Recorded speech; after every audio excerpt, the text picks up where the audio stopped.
generating their income from. Let me focus on that salary versus dividend conversation. The first thing I guess I'm going to say is that this is almost a full presentation in itself. So I'm just going to hit on the highlights here. If we're looking at employment income or T4 type income, this income is subject to payroll taxes. So you pay into CPP, QPP, EI, EHT, WSIB. When you pay into CPP, that results in a benefit being available for you closer to retirement. Okay, if you don't pay into CPP, you don't get that benefit later on. And T4 income generates earned income, which creates your RSP contribution room. So it allows you a place for that retirement income. When we're looking at dividend income, dividend income is discretionary 720p income. plus world facing 5.0 megapixels. The dividend tax rate is generally lower than on employment income. So that's why sometimes dividend income can be more popular. I guess the first thing I'm going to say is that generally speaking, this conversation happens between a client and an accountant in the accountant's office. In my experience, most advisors are not involved in this. My experience says that generally looks backwards. They're dealing with last year's tax return. They're dealing with last year's financial statements. They're looking at the current year. And I always joke around, if you get a really, really good accountant, they'll look at next year. But that's about as far as they look.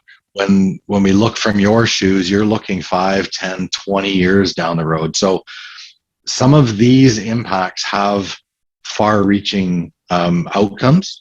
So I think the advisor needs to be involved in this type of discussion.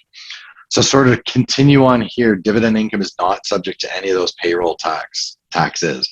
So for example, you don't pay into CPP or anything like that. So is that better than paying into? Not necessarily, but what I would say is if you're using dividend income and you're creating your cash flow from that source, if you're not paying into CPP, I would ask, what are you doing to offset the benefit that you're not going to receive later on? If you save, $5,000 in CPP payments, are you putting that into something that might create an annuity for you later on? So one's not better than the other, but different planning opportunities arise in each situation. Dividend income does not generate earned income, so you don't have RSP contribution room with your dividend income. So sometimes it's hard to create a retirement pot, because the choice is then you've got TFSA and you've got non-reg. Those don't create that sort of barrier so that when you want to access money, RSPs create that visible barrier.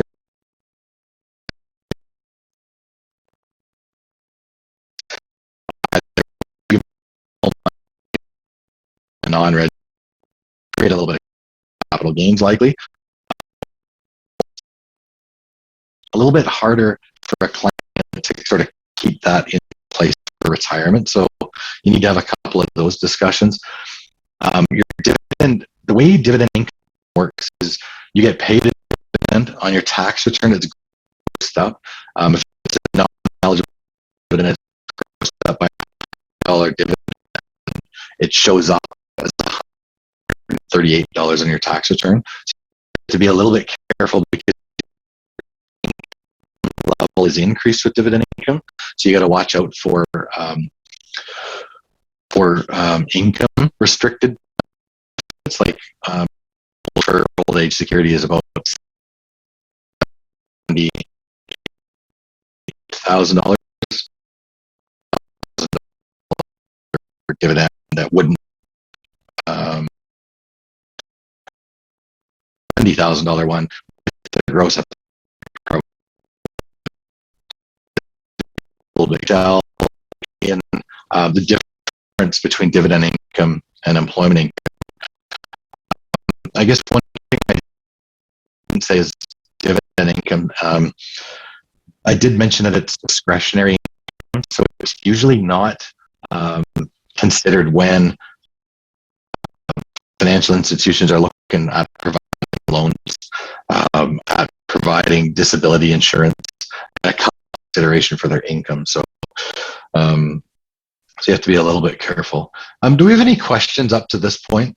Just want to make sure that the income side of the equation has all been taken care of. There are no questions for you, John, in the chat at this moment. Okay. And I think when it comes to dividend income, if the business owner pay themselves a dividend income, that really reduces their T4 income, right? And I think that could have potentially a negative implication when it comes to borrowing from the bank for things like personal mortgages and so on. Mm-hmm. Is that correct to say? To a certain extent, yes. I mean, if they've got a given income level, then yes. They do have the ability to determine how much to pay themselves. So that sort of gives rise to another thought too. Another question comes up, and it's sort of what level of dividend income or what level of salary income should one consider? And when you're thinking about conversations like that, a lot of your older school accountants will say dividend income only. It's a lower tax rate, no CPP, just deal with it, right? Because if you think about the accountant and the benefits that they provide, low tax rate, saving CPP, they're like, hey, good job, right? It might put a little bit more pressure on you as advisors how to plan with that, but it can be done. The next level would say maximize your CPP. So if you paid yourself salary up to the YMPE, which is somewhere just shy of 60,000, I think, this year, that will give full CPP benefit later on in life. The next level would be your RSP contribution room. RSP contribution limit is 18% of your earned income from the prior year up to a maximum, and that maximum is, I think, a little less than 30,000. So I think that works out to about 145,000, somewhere in that neighborhood. So that would sort of be the next level to take your salary. That would max out your RSP contribution room, and then after that, it would just be whatever seems to work, whether a hybrid type solution would work for you. So hopefully that gives you a little bit sort of levels that people think about in terms of how much salary to take. Yes, so thank you, John. Cool. We do have a question that just came up. Oh, great! And it's coming from Jane. She's asking, for corporate tax and personal tax rate, which one pays a little bit less? I guess that really varies by income level, right? So I guess the question really is should I be earning different types of income, either personally or in a corporation? The answer to that is it depends on the province, first of all. But I will say that in most cases, they've got the calculations down now to allow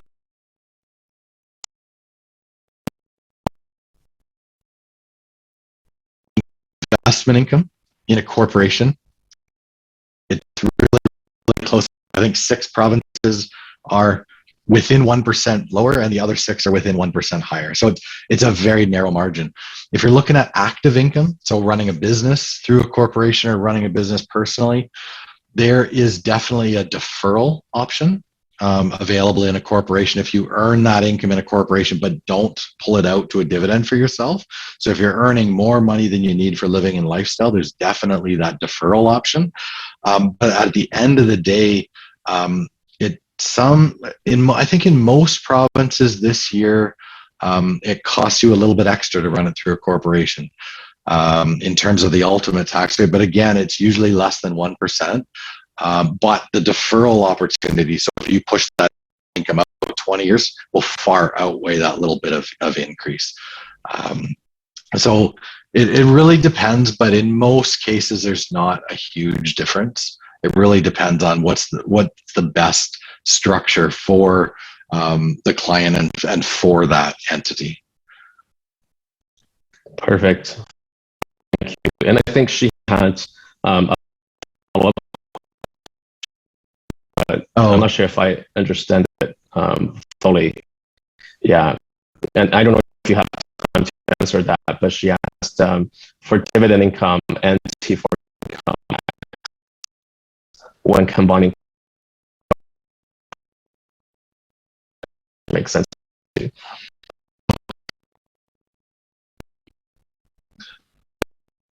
There are rules in the tax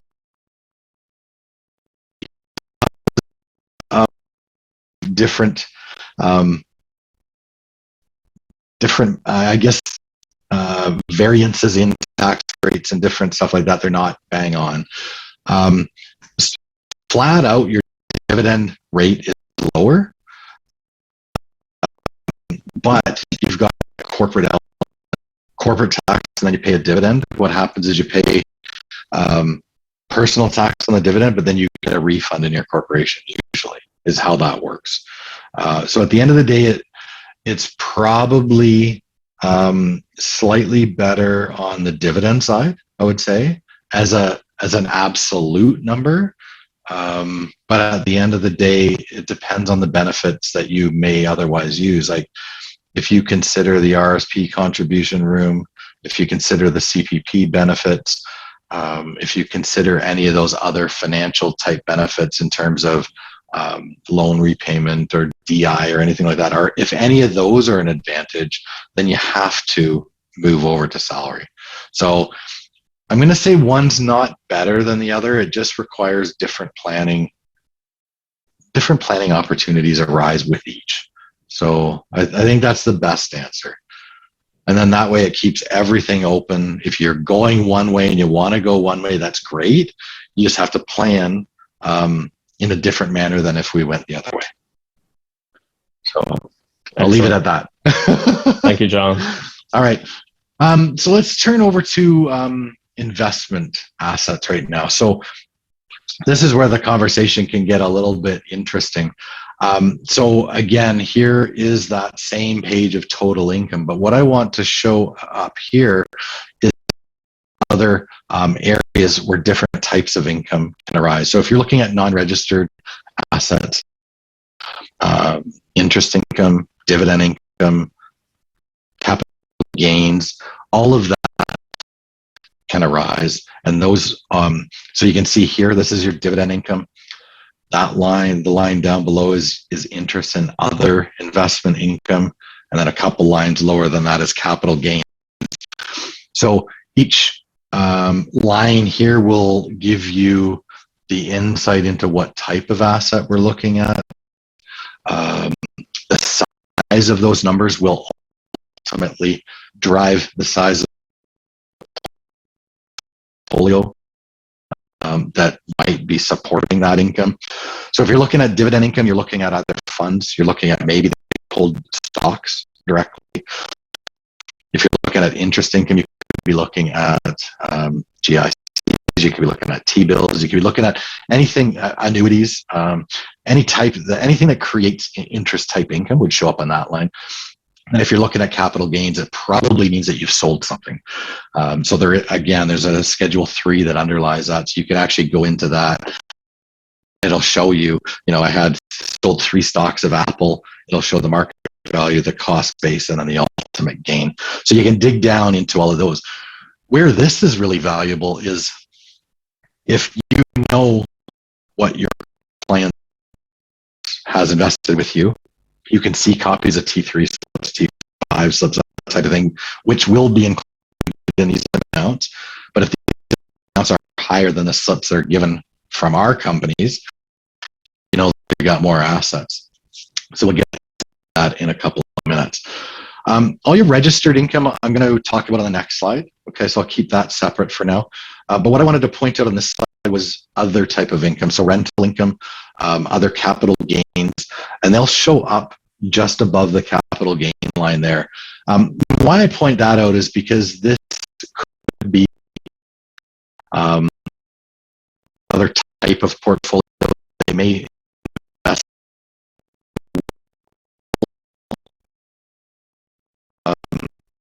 expand all the expenses that they're deducting against that income. So that'll give you insight into where their money is coming from. Okay. Another category of assets would be trust assets. I wanted to point those out. They'll show up right at the bottom, probably most likely under other income, but a trust does distribute income through a T3 too, so it may show up in one of the other categories based on the type of income the trust generates. But what I wanted to highlight here is if they are beneficiaries of a trust, they may be receiving income from that trust, but they may not control the trust. The trust may be put in place by another party. It could be a parent, it could be a grandparent.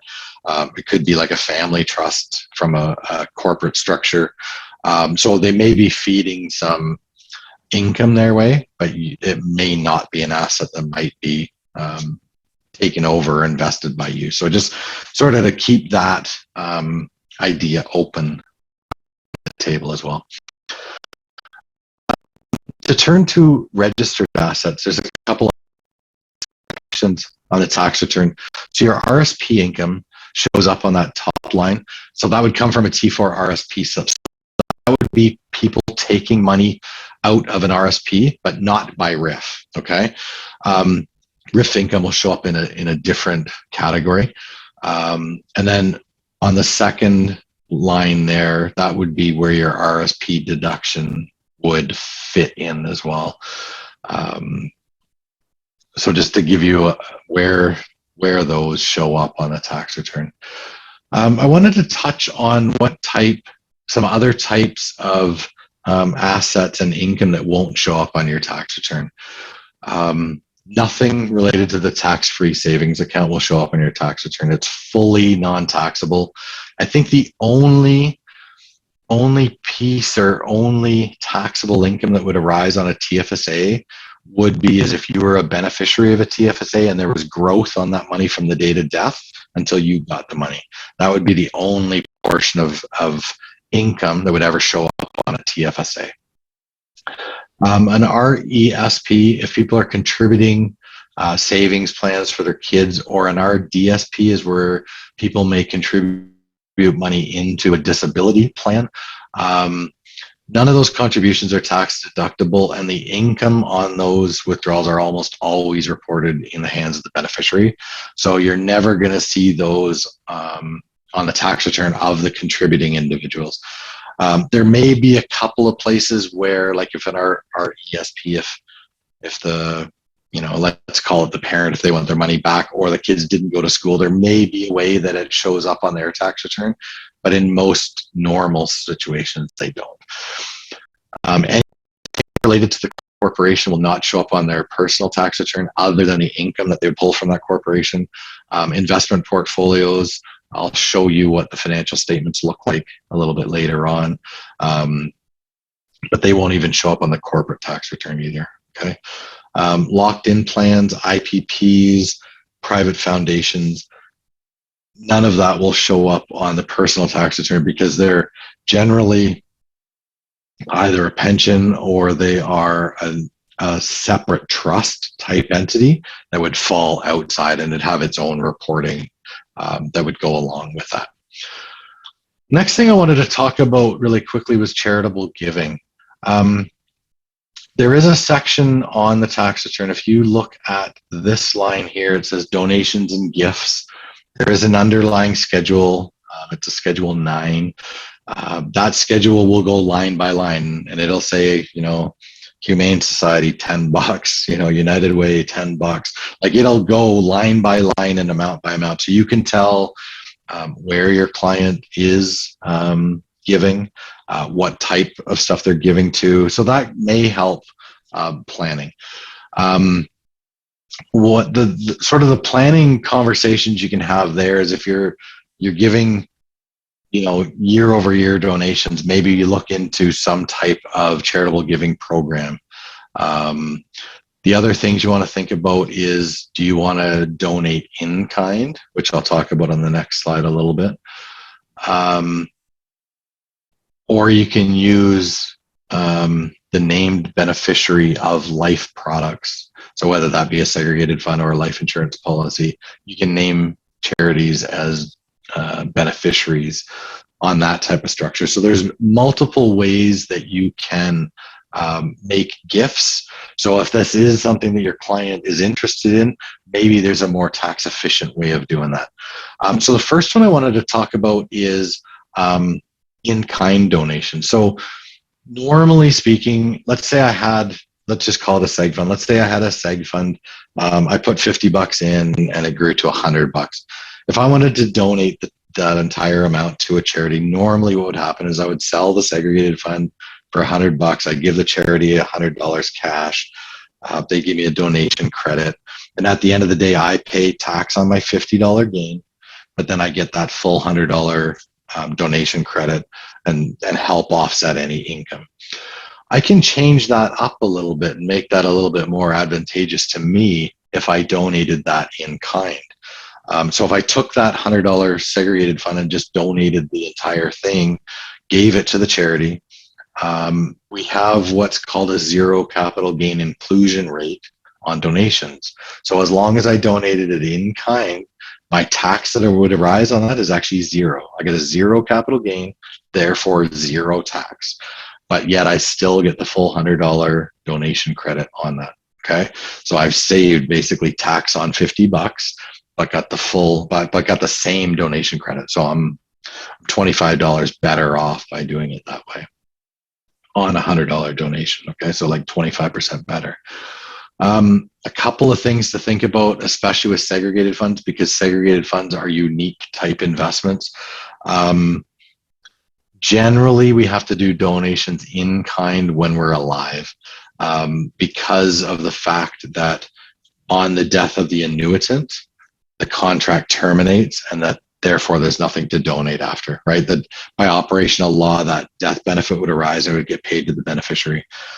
So there's nothing to donate in kind after the death of the annuitant. So if we're donating in kind, we have to do it either while we're alive or while there is a living annuitant on that policy, okay? The other unique thing about a segregated fund is because the underlying assets are not owned by the investor, it's the interest in the contract that is owned. I can't sort of tear off a corner of that contract and say, here's $100,000 out of my $500,000 policy. I would have to donate that entire policy, like in its entirety. I would have to donate that. So the planning there would be is if your clients are interested in giving, we would just create multiple policies at different amounts so that we can donate those over time as we're alive. Now I've got a visual example here to show the difference between the in-kind donation. This is just a really quick example of $100,000 investment that I have an ACB of $30,000. So I have a $70,000 capital gain that would be realized on the disposition of those units. So if I were to donate this in kind, the $70,000 gain goes away, so I don't pay any tax on that, but yet I would still get the full $100,000 donation credit. So essentially, my tax savings in this case would be like $35,000 at 50%, right? So it can make a huge difference. Now, because we're talking about corporations as well, in this particular example, if you're familiar with the capital dividend account, really quick, the capital dividend account, the CDA account, is a mechanism within a corporation that allows us to take out non-taxable amounts of capital gains or non-taxable amounts out of the corporation tax-free. So in this particular situation, normally we'd have the capital gain of $70,000. There's a 50% inclusion rate, so $35,000 would be taxed, and 35,000 would be added into the capital dividend account balance that we could eventually elect and pay a capital dividend to get that out tax-free. If we did an in-kind donation in the corporation, because of that zero capital gain inclusion rate, that full $70,000 would be included in the calculation of the capital dividend account at that point in time. So you actually get double the amount of money out of the corporation, this type of solution. So if charitable giving is something that interests your client, there's a number of different ways that we can plan. So I just kind of wanted to give, it might be a lot to take in at once, but wanted to give you a number of different scenarios that where you could use those options. Now, I wanted to sort of change focus a little bit and sort of take all that information and what we can do with it at this point. So what I've got for you here is a couple of other solutions or a couple other, I guess, ways that we can bring benefits to our clients. So the first one I think about is if you discover other investment assets that are not invested with you as the advisor, we may have a consolidation type discussion arising, or the opportunity to arise. High net worth pricing options for most investments. Okay. On the tax and estate planning side, we have TFSA options that we can discuss, probate planning options we can discuss, life insurance options.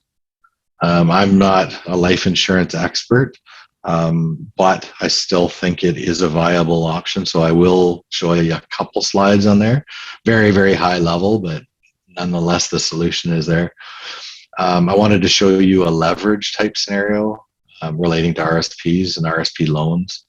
And then I wanted to look at different tax efficient cash flows. So I wanted to focus on an income annuity and provide a thought there or two. So first, looking at sort of that consolidation issue. So this would be a scenario where on that tax return that we discussed earlier, maybe I found higher either interest, dividend, or capital gain type income that was coming from the funds that the client had invested in with us, right? So they've got a portfolio somewhere else, and we ask them about that. So here is an example of our fee structures. This one is our preferred series 2, just to give you a quick example. But you can see at different bands, our fee starts dropping. So here we've got at 500,000, then $1 million, then 2.5, then 5. So every band that we go up, the fee will come down. So if the client actually consolidated those two portfolios, perhaps they would actually save in fees. And not only, there's multiple benefits to this discussion as well. And the biggest one I think about is retirement planning. Like if you're trying to do a retirement plan and you're using 2 different advisors with 2 different pots of money, how are you going to know which pieces of income to pull from which amount at which time? And are we considering all the tax brackets and stuff at different points in time? It makes it very, very complex and much more difficult than if it was all in one place. So that's sort of a conversation to think about based on some of the investment income that we have found through the tax return process. I wanted to talk a little bit about segregated funds, sort of probate planning and creditor protection as well. Basically, if we use a beneficiary designation, that will bypass the estate and should not be subject to probate. These are things that clients often either don't know, or sometimes we fail to share with them. So as we're uncovering a lot more information, or as the client plan, other options will be available. Creditor protection is another area, basically, that relies on in all provinces except Quebec, it relies on the relationship between the beneficiary and the life insured. And as long as that relationship is either a spouse, parent, child, or grandchild of the life insured, or an irrevocable beneficiary, then you may qualify for. So the lawyer has to be the one to tell you ultimately if it does arise or does not in a particular situation. But these are sort of the guidelines. So if you're looking at your business owners, segregated funds personally held with that appropriate beneficiary designation made is a great way to take some of that money off the table of their business owner creditors. So we've just sort of layered on different levels of planning here to try to bring a full story together, something that your client may be interested in. The next topic I wanted to talk about is your RSP versus your TFSA. Sort of get a bunch of questions from time to time saying which would be the best to use. What do I use first? What do I use in a particular situation? This conversation all depends on tax rates. Generally, when you're putting the money in, and then the tax rate at when you're pulling the money out.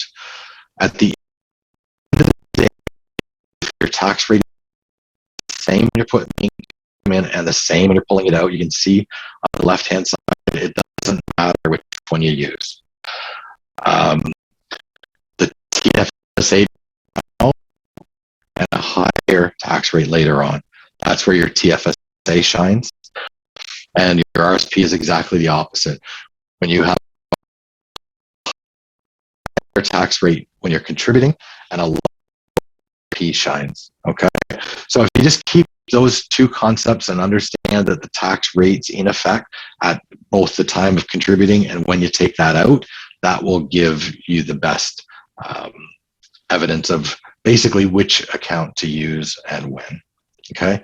A couple things I just wanted to mention on both of these.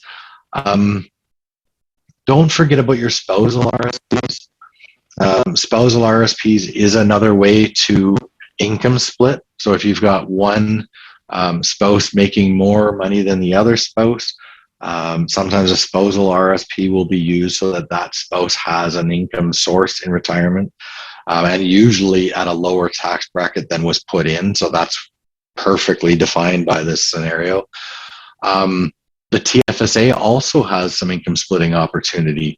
Under the rules of the TFSA, you are allowed to give your spouse money into their TFSA without attribution of income applying.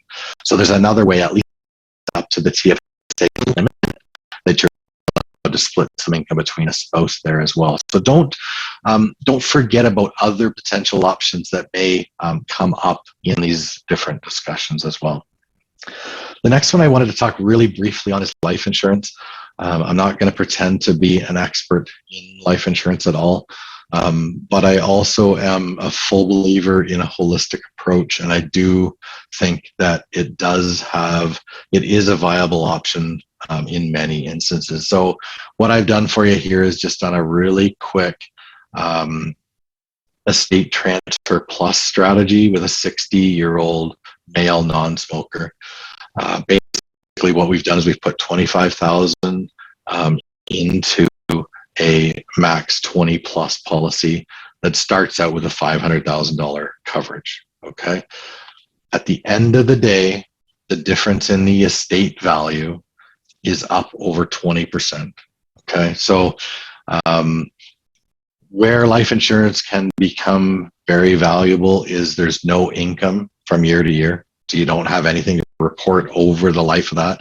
And then usually the death benefit will come out tax-free as well. So life insurance is one of those sort of called tax-advantaged solutions that are very valuable in both a retirement and an estate planning type scenario. Okay. Rsp loans I wanted to discuss really quick. I guess a couple of warnings up front. Please make sure that it's the right solution for your client. They have to be suitable, and they have to be okay with the increased risk of a leverage type solution. Why I bring this up and why I think it's a great consideration is I usually think about these where we've got really large contribution room limits that usually won't be utilized, or we've got a scenario where people have trouble saving. A lot of people just don't seem to have the money to put into their RSP, but if they had a loan in place, they usually don't forget to pay their loans. So it's almost like a forced savings plan. One rule of thumb that I will say is that you probably should always consider using the tax refund from the additional contributions to pay down the loan. That will reduce income or interest over time and over the total solution. Another thing to understand is that when we're looking at borrowing money to invest in a registered account, so whether that be RSP, TFSA, the interest is always non-deductible, okay? There's no rules that will allow any of that deductibility of that interest. So it is a cost. It's an outright cost to this type of solution.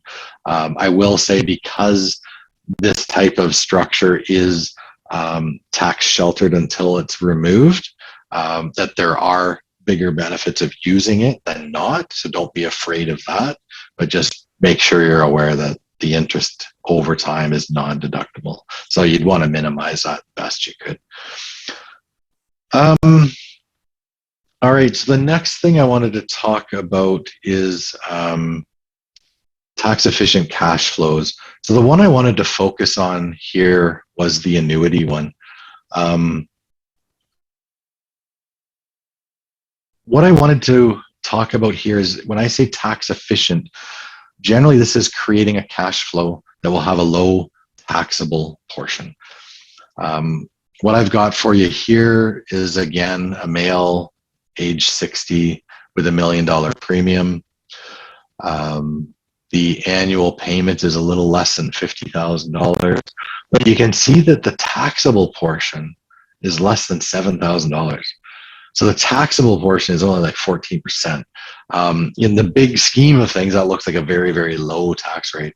Well, what's happening here is that red circle basically is a return of capital. So that's the company giving our own money back.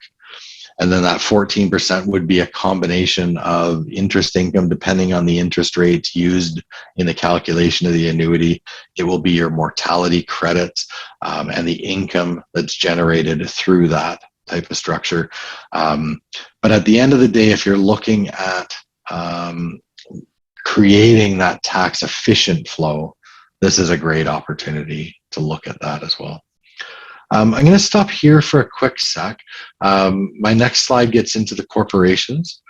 So I just wanted to make sure that there weren't any questions arising at this point. Hi, John. There are two questions here. One is from Jing, and there's another one from Elaine. I'll start with the one from Jing first. It's probably a quick one. So seg fund, if it's held by a corporation, if it's corporate owned, the beneficiary typically is the corporation. Can we designate the charity as the beneficiary? So when we have a corporate owned policy, you always want that beneficiary to be the corporation, and that is to avoid shareholder loan sections of the Act.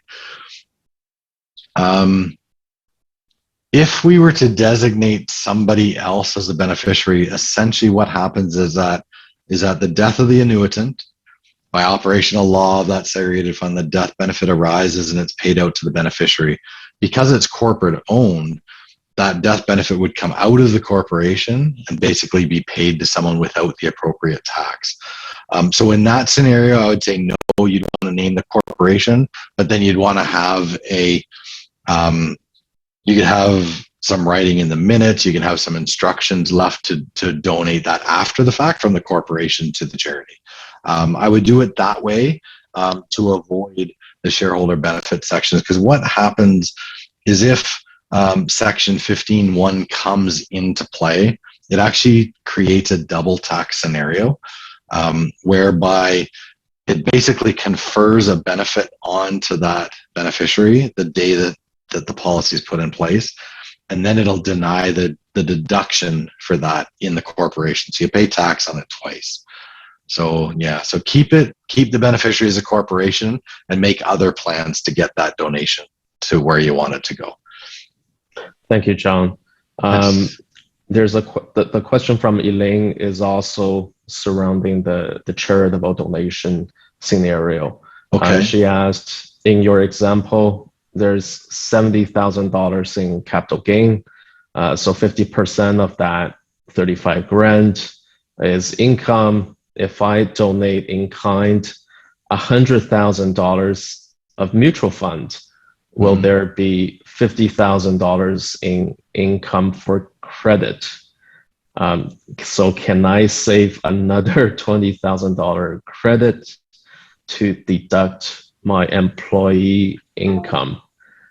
So that was her question. I'm not sure if you can. I'm not following that 100%, but what I will say is there is a gain inherent in an asset based on the difference between the market value and the cost base.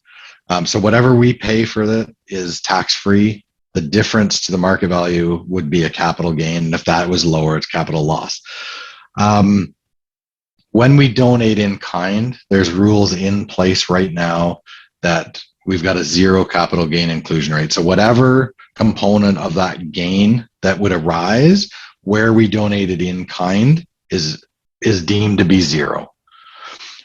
So I don't know, it doesn't give credit, or it doesn't generate a credit for something else. But if you don't pay tax on that amount and you have the full donation credit, that full donation credit can be used against other sources of income. So I don't know if that helps answer or not.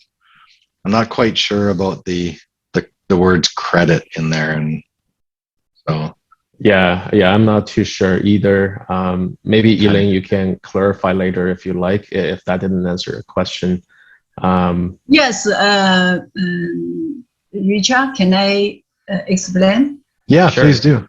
Yeah, here is because you're talking about donation in kind. Okay, if donation in kind, let's total amount is 100,000, 50% of the capital gain tax. So we got 70 capital gain, 70,000 capital gain. So we only need 35,000 for income deemed to zero. So in this kind of 100,000, so if we got something left for donation credit, decrease others' income, can I? So I think the answer is yes. Yeah. Because you get the full $100,000 donation credit, that can go against other types of income from somewhere else. Yes. Okay, thank you. Yeah, perfect. We only donate for money. We didn't donate like this something in kind, but this terminology I heard for long. So I will ask him this. Thank you. Mm-hmm. Yeah, you're welcome. Let me get into the corporate section really quick. I've just got a few slides in here. What I wanted to focus on, though, were the type of statements. Generally, we want to look at the balance sheet and the income statement. For a little bit more direction, when we're looking at the balance sheet, I want you to look at the top section. So cash, investments, liquid assets. Where those are low, a couple other places to look is intercorporate loans. So if we've got multiple corporations, we may have loans back and forth. Or on the income statement, there may be salaries or bonuses paid to shareholders or other employees. So that may be a way that they're pulling money out of the corporation, that keeping the assets lower in the corporation. One of my pet peeves, retained earnings doesn't tell the full story. So I've had advisors come to me and say, hey, John, I've got a corporation with $1 million in retained earnings and I want to invest that for them. Understand that retained earnings, the definition of that is the difference between assets and liabilities. So in the worst case scenario, let's say I had a building worth 1.2 million and I had a $200,000 mortgage. What's my retained earnings in that scenario? It's actually $1 million. Can I invest any of that with you? No, because my asset is a building. Okay. So what I wanted to show you is this is the structure of a balance sheet. We've got assets at top, middle is liabilities, and the bottom sort of is your owner's equity. Assets minus liabilities equals your retained earnings in most cases, okay? Less the share capital. What I want you to think about is don't think about retained earnings. Now, retained earnings is the, I guess, tax paid profit from inception. So it is profit of the business, but it depends on where that money goes. What I want you to look at is the top. Cash I can invest with you. Marketable securities is very near cash. So it's probably like T-bills or GICs or something like that that we can get invested really quick. Some of the other ones become a little bit more less flexible. So accounts receivable, that will be cash, but I have to collect it from my clients first, right? Inventory, same thing. It will be cash, hopefully at someday, but I have to sell something first to get that cash. Okay. When I'm looking at land or building or equipment, that's stuff I generally need as a fixed asset to create my income. So I can't do anything with that. So when we're looking at a corporation, look at the top of the balance sheet. That's where I want you to focus your attention. That's where that's where the assets are that you can help them with and invest for them. When we're looking at the income statement, this will provide the full earnings of the company, how much is profit. I did mention earlier about management salaries and bonuses. This will be, can be directly linked to the personal tax return, if you remember that conversation.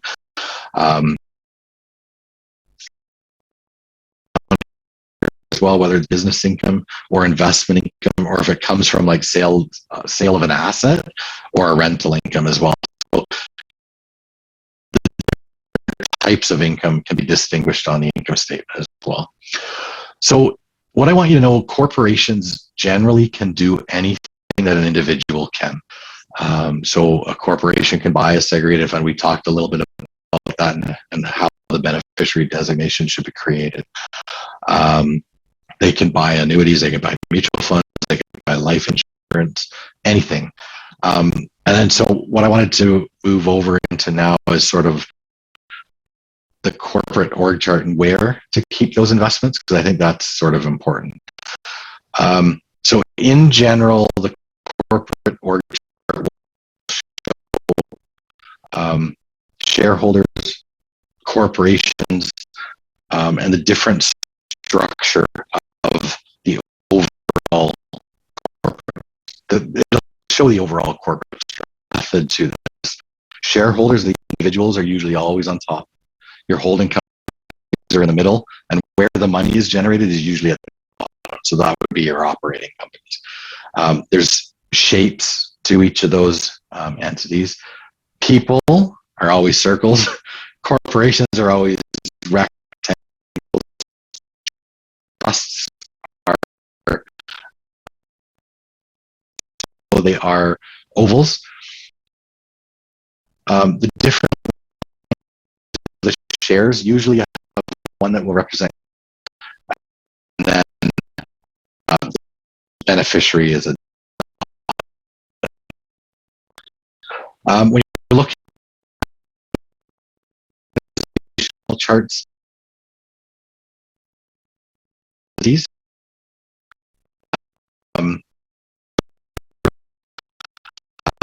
you can see here, Mr. and Mrs. Smith, they own common shares of a holding company. That company looks like they own shares got a family trust in there that also has an interest in those operating companies. So just a couple of quick questions just to help highlight some of this is, where would the money be made in this picture? And if you remember the conversation earlier, generally it's towards the bottom of the structure, but the operating companies is where the money is made. I always like to ask about the differences in share classes, because sometimes that makes a little bit of a difference. But it says how many classes are there, and by these colors you can determine that there's 2, but you kind of ask why 2, and it seems because here we've got a family trust structure, so we've probably done an estate freeze that basically pulled the common shares up into ownership of the trust, and then the preferred shares were left in the holdco. So the preferred shares would probably have the control, where the common shares would have the future growth. So we're leaving the future growth in the family trust for those future beneficiaries. So that's how we're splitting income, or we're removing money out of the structure at some point in the future. Where, and this is one of the most important questions, is where would you most likely accumulate money or accumulate assets in this structure? And the answer here is generally the holdco. Okay, you don't want to keep assets into the opco, so like an investment portfolio, life insurance, that type of thing, because first, business owner creditors, you want to keep assets away from creditors if at all possible. Lifetime capital gain exemption, so depending if there's a sale of assets or something in the future, do you want to sell the business, what's going to happen with it, keep those non-operating assets out of the operating companies and keep it up with the holdco, and that's probably your best scenario. So that's about all I've got for you today. I was just wondering, are there any questions at this point? Yes, John. We have a question from May. Okay. Does retained income mean the after-tax earned income? Sorry, can you ask that again? The question is, does the retained income mean it's the after-tax earned income?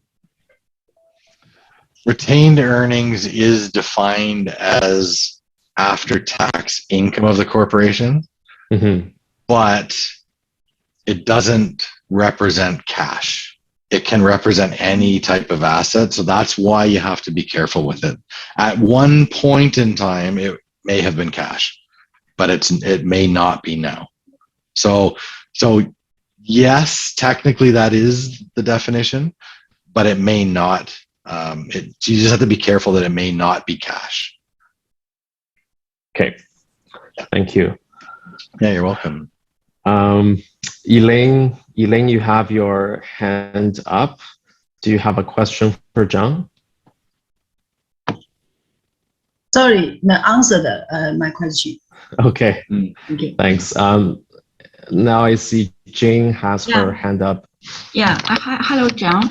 Hello. Question. So if a holding company holds the real property, and the real property is rented, so this company gets the rental income.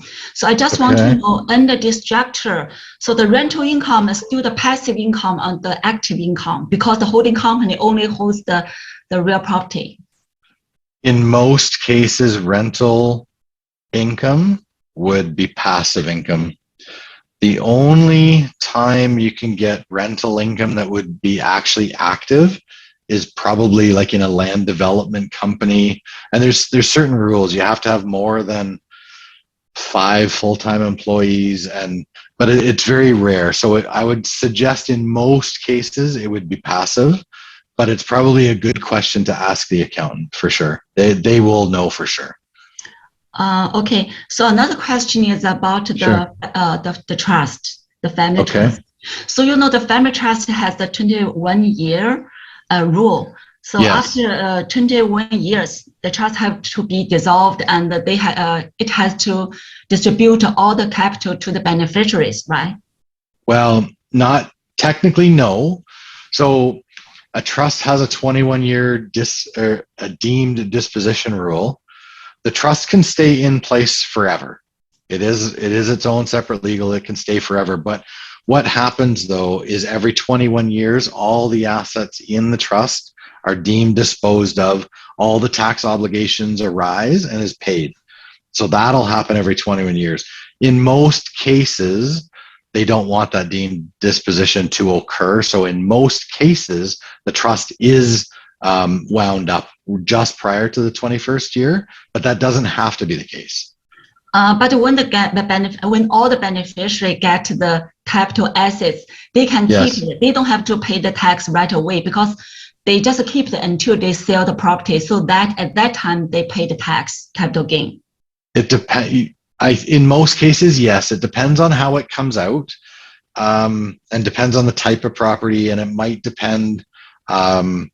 If just as an example, if the beneficiary is a non-resident, there would probably be withholding taxes. So the tax would get paid up front. But in most cases, trust can distribute assets to a beneficiary at cost. So it would be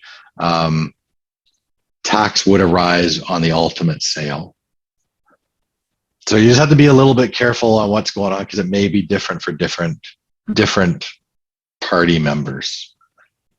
Okay, so because do you think it's very popular for the small business owner to use the family trust? Because I met a client and he told me it's unnecessary to set up a trust right now because he used the holding company and set for the different the shares so that he can do the similar thing. So do you think it's true? Right now, probably, I would agree with you. Over the last, I guess, few years, they've taken away most of the tax benefits of a trust. Prior to some legislation changes, a trust was always taxed as an individual with marginal tax rates. That's not the case anymore. Automatically taxed at the top tax rate, so there's no graduated tax rates. There's no tax benefits of a trust. Where the trust benefits come in is control. So if you need to control something, a trust is super powerful for that. If you want to multiply your lifetime capital gain exemption among multiple people, a trust is beneficial for that. But if you're looking at a tax reason, probably not beneficial in today's world, which may change too. So don't get me wrong. Where you see a lot of trust still is either holding business enterprises that are growing and you have multiple beneficiaries. So if the business was ever sold, you split the lifetime capital gain exemption among like 100 people and you don't pay any tax. That might be a little bit exaggerated, but you know what I'm getting at. The other place too is to determine, like say a parent does an estate freeze and has, they have 4 kids, but they put all the shares into a trust because they don't know at this point, they don't know which kid's going to want to be involved in the business. Are they going to be able to run the business? Like, you don't know. So the trust gives you that basically 21-year window to make a better decision too. So I'm not going to say there's no benefits. Like, there are multiple benefits. It's just, it's changed over time. So you just have to see if the benefits match to the situation at hand would probably be the best way to answer that. So if the client's age is maybe around 40, it's not a good time for him to set up the trust. Maybe he has to wait until 60 over, right?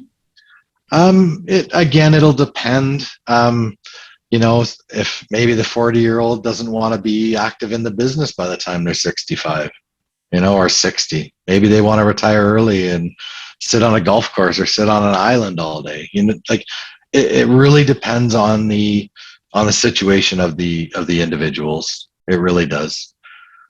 If in some cases it might be too early. Like if they have little kids, it might be too early. If they've got kids that are teenagers or something, then maybe it is a good time. So yeah, thank you. So for according to your, the structure. I'm so sorry, too many questions. According to the structure you show us, there are two kinds of, the shares. One is the preferred share, the other one is the common share. So according to the preferred share, actually they still have to pay the final tax. For example, the two shareholders pass away, they want to pass the assets of holding company into their next generations. They still have to pay the tax on their shares. So how could you do the tax planning for the holding company like this? So yes, you're right. So on death, you're deemed to dispose of all your worldly possessions, and that would include shares. So there would be a capital gain that is possible arise on that. The planning really would be is, at least with preferred shares, you know the value. It's not growing anymore, right? Like it's a set value. So you know that value and you know what your cost is. So you're going to know what capital gain, and you're going to know the tax obligation that will arise either on disposition or at death. So you could use a number of different, like you might put life insurance in place to cover that gain. You could put aside money to put aside, so you just have to plan appropriately to deal with it, I guess. But it could be any number of solutions could satisfy that. Okay, thank you. Yeah, you're welcome. Thank you for all those questions. Yeah, a lot of questions today. That's good. Yeah, that is good. Yeah. Yeah, I don't see any other question right now, John. I think you've answered all of them. Perfect. Thank you very much. I know it's a lot of content for our audience today. So after today's meeting, I will send a copy of John's presentation to Amber or Jesse for distribution. So you will have time to look over them. And I understand today's meeting was also recorded, so feel free to review the recording as well. But before we conclude, are there any final questions? Oh yeah, Richard, good morning, and John. I have another question before the meeting end. Sure. I want John, can you explain more again the TFSA and the RRSP? Which one is better for the client to use? Because can you go back to the slide? Yeah, I can. Give me a sec here. Sorry, I just stopped sharing it, of course, too. Yeah, right? because there are three columns. The left column I understand, but I not understand the middle one. You know, the RSP, when the client tax bracket is 40%. Yes. And then later when they withdraw the money, and I see the RSP, the tax bracket is 30. Remember 30 or what? Let me just bring this back up again. Yeah, the middle one. So what does it mean? The middle one, when the client retire, his tax bracket is 40, it's better to use the TFSA account. Mm-hmm. Yeah, so your top tax rate would be when you're putting the money in. So if your money is going in when you're making less money or at a lower tax bracket than when you are at retirement, that's when you would use the TFSA. So in this example, we are putting it in at a 30% tax rate and then taking it out at a 40% tax rate. And that's where it's better off to use the TFSA. Because at the end of the day, you're not getting... So an RSP creates a tax deferral. What it does is when you put money into an RSP, it gives you a deduction from income. So you're getting that deduction at the tax rate that you're putting that money in. To offset that deduction, when you pull that money out, it's taxed at your current tax rate at the time. Oh. So if that rate is lower, then your deduction is bigger than the tax you pay later on. So that's your benefit.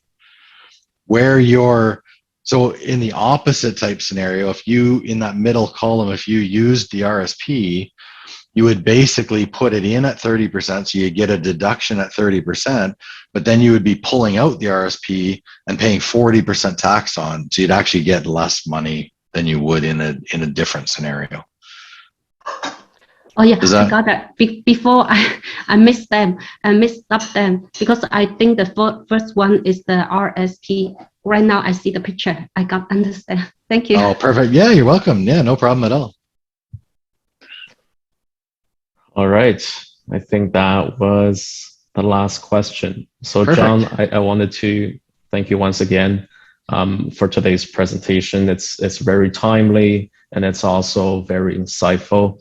I hope that brings a lot of new ideas to our audience here, today. But I also want to thank everyone from CityStar for joining us. I hope it was a time well spent. You learned something or just those knowledge you've always had. So we will conclude our meeting for today. Thanks, everybody. I hope